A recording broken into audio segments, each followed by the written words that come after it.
They gave her to a man who loved someone else. Not by accident, not by misunderstanding, but by design. On the night that should have been filled with joy, Leah stood hidden behind a veil, her face covered, her identity concealed, her heart trembling with a truth she could not escape. The man waiting for her was not waiting for her. He was waiting for her sister. The music outside was loud, drums, laughter, voices rising into the night. It was a wedding feast, a celebration of love. But inside Leah's chest, there was no celebration. Only silence, only questions, only a fragile, dangerous hope she barely dared to hold on to. Leah had always known where she stood. Not at the center, not in the spotlight, not in the place where love chooses. Her younger sister, Rachel, was everything people admired. Beautiful, radiant, desired. When Rachel entered a room, conversations paused, eyes followed her, smiles came easily.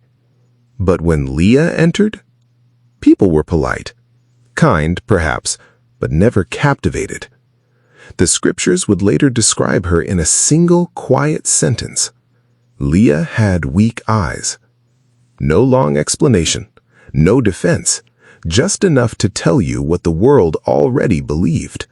She was not the one men dreamed of marrying. And yet, on this night, she was the bride. Not because she was chosen, but because she was used. Her father, Laban, had made the decision without her. In their world, daughters did not argue. They obeyed. And so Leah was dressed in garments meant for another woman, covered in a veil thick enough to hide the truth, and led into a future that did not belong to her. But this story didn't begin that night. It began years earlier, at a well, when a man named Jacob first saw Rachel. Jacob had traveled far, running from his past, searching for a future he didn't fully understand.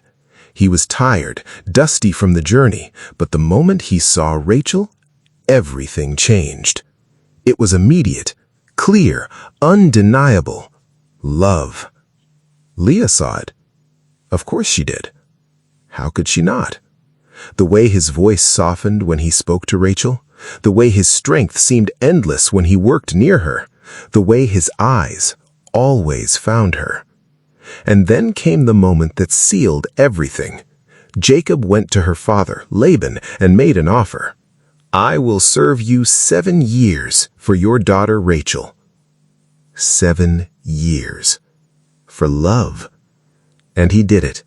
Day after day, under the sun, through the seasons, working not out of obligation, but devotion. And the Bible says something almost unbelievable. Those 7 years felt like only a few days to him. That was the kind of love Leah witnessed from a distance, the kind of love she knew would never be hers. Until the night that everything changed. The wedding feast was prepared, guests gathered, wine flowed freely, laughter filled the air. And when darkness finally fell, Laban made his move. Leah was brought forward, veiled, silent, hidden. Did she hesitate? Did she want to speak? Did she want to run? We are not told, but we can imagine the storm inside her. Fear, shame, hope. Because somewhere deep within her, a question whispered, "What if this is my only chance to be loved?" And so she walked forward, step by step, into a life built on a lie. Jacob took her into his tent that night, believing she was Rachel, calling her by a name that was not hers, looking at her with love meant for someone else. And Leah said nothing. Morning came, and with it, the truth. Jacob looked at her, and everything shattered. "What is this you have done to me?" he cried out. His voice burned with anger, betrayal, confusion. I served you for Rachel. Why have you deceived me?" Leah stood there. No veil, no illusion, no place to hide. And in that moment, she understood something that would shape the rest of her life. Even when she was finally given to the man she lived with, she was still not the woman he wanted. Laban's answer was simple, cold, practical. It is not our custom to give the younger before the older. A tradition, a rule, a justification. But for Leah, it was a sentence she could not escape. Jacob agreed to work 7 more years for Rachel. And within a week, Rachel became his wife too. From that day on, Leah lived in a house where love had a favorite, and it was not her. But while Jacob's heart turned towards Rachel, God's eyes turned towards Leah, and everything was about to change. It did not happen loudly. There was no thunder, no voice from the heavens, no moment that shook the ground beneath her feet. It happened quietly, in the unseen places, in the silent spaces between rejection and longing. Leah woke each day to the same reality, the same house, the same man, the same truth. Rachel was loved. She was not. She saw it in the way Jacob looked at her sister, soft, warm, full of affection, and then she felt it in the way he looked at her, distant, restrained, obligated. Not cruel, but not loving, and sometimes that kind of absence hurts more than open hatred. Leah tried. Of course she did. She cooked, she served, she fulfilled her duties as a wife. She did everything expected of her. But love cannot be earned like wages, and Jacob's heart remained where it had always been, with Rachel. But God saw. The Bible says something simple yet powerful. When the Lord saw that Leah was unloved, he opened her womb. In a culture where a woman's value was deeply tied to her ability to bear children, this was no small thing. This was significance. This was attention. This was divine intervention. Leah became pregnant, and when her first son was placed in her arms, something ignited inside her again. Hope. She looked down at the child, her heart trembling with expectation, and she named him Reuben. "Because the Lord has seen my misery," she said. "Surely now my husband will love me." You can hear it in her voice, not just gratitude, but longing. This child was more than a son. He was a chance, a turning point, a possibility that maybe, just maybe, Jacob would finally see her. But days passed, then weeks, and though Jacob acknowledged the child, his heart did not change. Leah watched, waited, hoped, but love did not come. Still, God had not finished with her. She conceived again, another son, another moment where heaven seemed to lean close to her pain. She held the child tightly and named him Simeon. "The Lord heard that I am not loved," she said. This time, her words were different, less hopeful, more honest. Now she was simply telling the truth. I am not loved. And yet, God heard her. Another child came, a third son.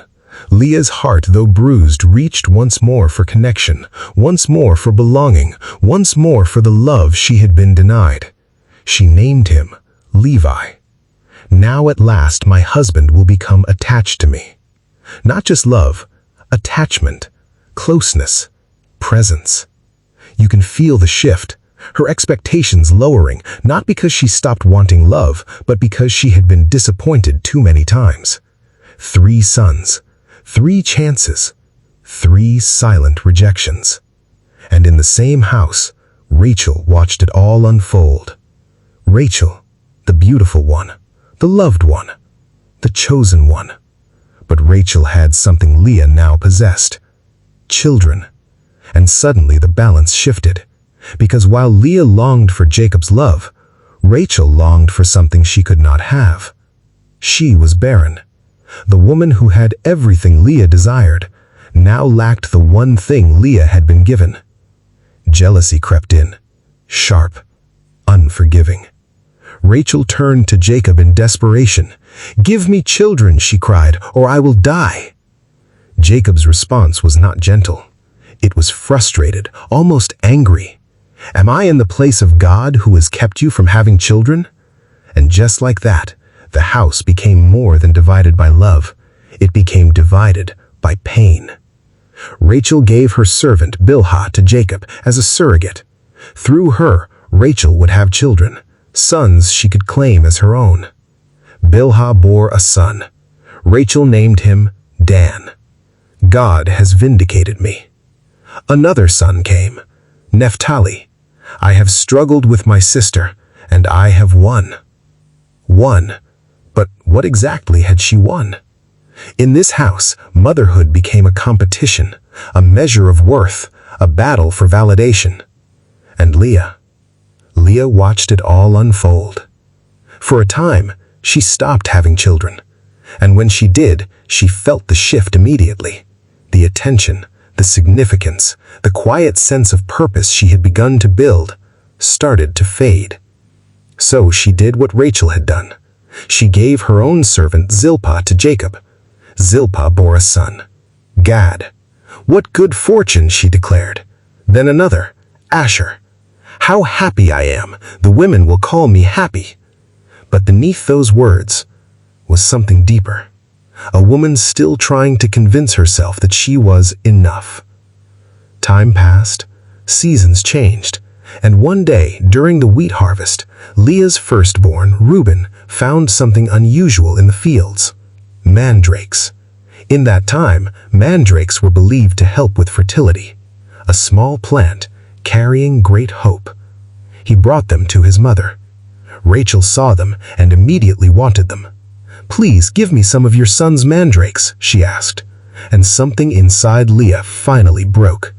Her response was sharp, not quiet, not restrained, but real. "Wasn't it enough that you took my husband? Will you take my son's mandrakes too?" And just like that, love was reduced to negotiation.